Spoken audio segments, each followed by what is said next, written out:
Hey, if you get a chance, check out my new webpage. Let me know what you think. Welcome back to the shop. In today's video, I'm going to go over the construction of a 3-point hitch planter that I'm going to make out of this Earthway precision garden seeder and this adapter. In previous videos, you've seen where I've made a plow that fits in this adapter, and it worked out really well. That plow would throw me some pretty nice rows up in the garden. And it was really easy to install in and out of this adapter. So my intentions all along was to make different implements to fit this adapter because it's so easy to switch in and out. This Earthway seeder is a really a good seeder, and it does a really good job.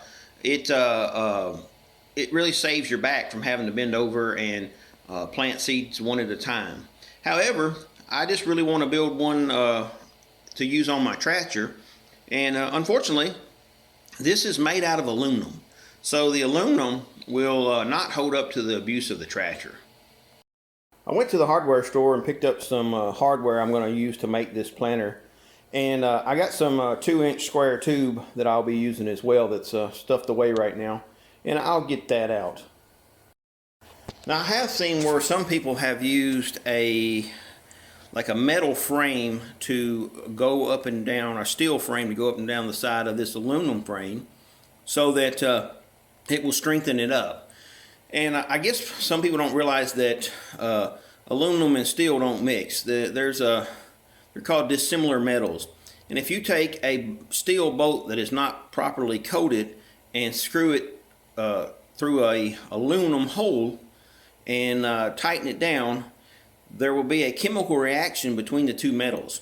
They will actually start to corrode, and it will eat the aluminum away very quickly. I'm not going to use any of the aluminum parts that are on this planter. What I'm basically going to be using is the box here, and the gears, and the belt, and the gear here, and this wheel. And probably I will go ahead and use the rear wheel as well. And I'll make a frame that's very similar to this out of steel, but I'm going to use like a spring-loaded system so that I can put the planter down, but no matter how much pressure I push down with a 3-point hitch, how much weight the 3-point hitch put down, it's spring-loaded so that it won't damage the planter. And then I'm going to make the all this pieces of the planter out of steel as well. So I've got some engineering to do, but basically they've already done all the work as far as engineering this part. I just have to figure out how to build this long enough and then install it on a spring-loaded hinge that will go to the adapter for the tractor. Okay, you guys know how much I love to draw for you. This is basically the design I'm going to make. Now these bars will all be steel and they'll be welded. All right, here's basically what's going to be. The only difference is it's going to go out much further in the front, and I'm going to weld a piece of metal here so that I can weld my adapter on, and then I can put a hinge here. Now I'm going to draw you a picture of the hinge. All right, this is the front wheel of the planter as you've seen in the previous shot. And basically what we're going to do is this is going to extend past the front wheel, and then I'm going to weld a piece of 2x2 here that has holes here and here, here and here. These are two 2x2s, and this piece of 2x2 will go into the adapter for the tractor. And then these bars here will mount on both sides. There'll be 4 of these, 2 on either side. And what it'll allow the planter to do will be flex up and down without putting any damage, any weight from the tractor, any undue stress on it. So I'm going to mount a spring here on the inside to the bottom here, and this spring will cause downward pressure all the time. But if the pressure becomes too great on the wheel, instead of damaging this planter back here, it will allow the planter to rise up without any damage. And like I said, I would like to take credit for this setup, but it's basically the same setup used on many planters on the farm. So I'm just taking a known ideal and reusing it. The first thing I'm going to do is build my hinge portion. I'm pretty confident that I can build everything in behind it because you know, like I said earlier, the people who made the Earthway Planter have already done all the engineering. I just have to backwards engineer it and make it out of steel, so that's not going to be that difficult. So first thing I'm going to do is make these hinges here and, you know, get it to a satisfactory point. And also one thing I'll have to do is put a stop here on the bottom so that when I am raising the 3-point hitch up, that this thing doesn't fall all the way down and release all the pressure off of the spring, and then the spring would get pinched or come loose or whatever. So I'll make a stop here where this hinge can only come down so far, and let's get to building.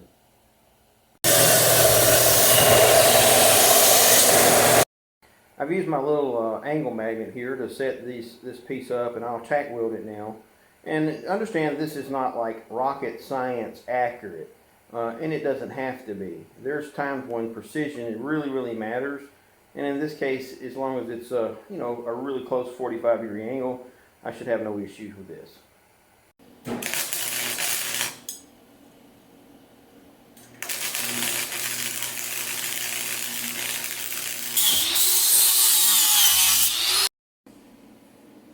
For those who cannot weld, grind. All right, here's a mock-up of my parts. I've taken those engine stand adapters and cut them down, and then I put it on this the pieces that I've made. This will be my hinge, and basically what will happen is this thing will be able to move up and down, be spring loaded, and it'll be able to move up and down without any undue stress on the planter from the tractor. And I'll run a spring from this corner up under here to back up under here, and that'll act as my hinge, and it'll be a spring loaded hinge. But I'll put a stop here at the bottom. I'll run a piece of metal across here at the bottom as a stop, and that will keep it from going down too far and then releasing all the tension off the spring and letting the spring get away from it, or also crushing the spring in between, because as it stands right now, it could just keep going down until it pinched. So I'll put a stop at the bottom, and I'll do that after I get everything else done so that I have a really good understanding of where I want the stop to be. Alright, that's the first pin turned, and I went ahead and threaded it as well.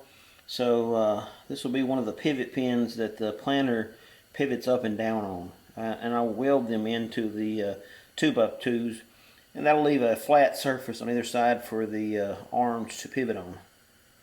Okay, I've got my planter hinge completed. I've done all the hardware, and I've made it so that the planter will flex up and down like this. And what I'm going to do is go ahead and tack weld these studs on the inside. That way I can take these off, and if I ever need to for whatever reason. But they will end up being a pivot point that I can just put a little grease around, and each year I can take these nuts off, put a little grease around. I might at one time drill a hole and put exert in here, just if it needs it. I doubt it. Okay, I've got my hinge completed. You see here, I've got the spring right here in the center, and it's got just enough downward pressure on it that it's not going to let it bounce around. And I put a stop here at the bottom so that it can only go down so far. So this has kept it just about as perfect. The spring's just a tad loose. I may tighten the spring up at some point, but right now it's just about as good as you're going to get. Unless you're an engineer and you've calculated, trajectories and radiuses and all that stuff. But right now, I'll show you what it does. Now, as you're lowering the 3-point hitch down, you don't want the pressure to push down on the planter and tear it up. So this will flex, and at this point right here I can still flex it with my hand. So as we get further out away from this, the planter will have a lot more leverage, so it'll be a nice gentle pressure down on the planter. So that's what we're done for tonight, and then we'll start with the planter tomorrow and go from there.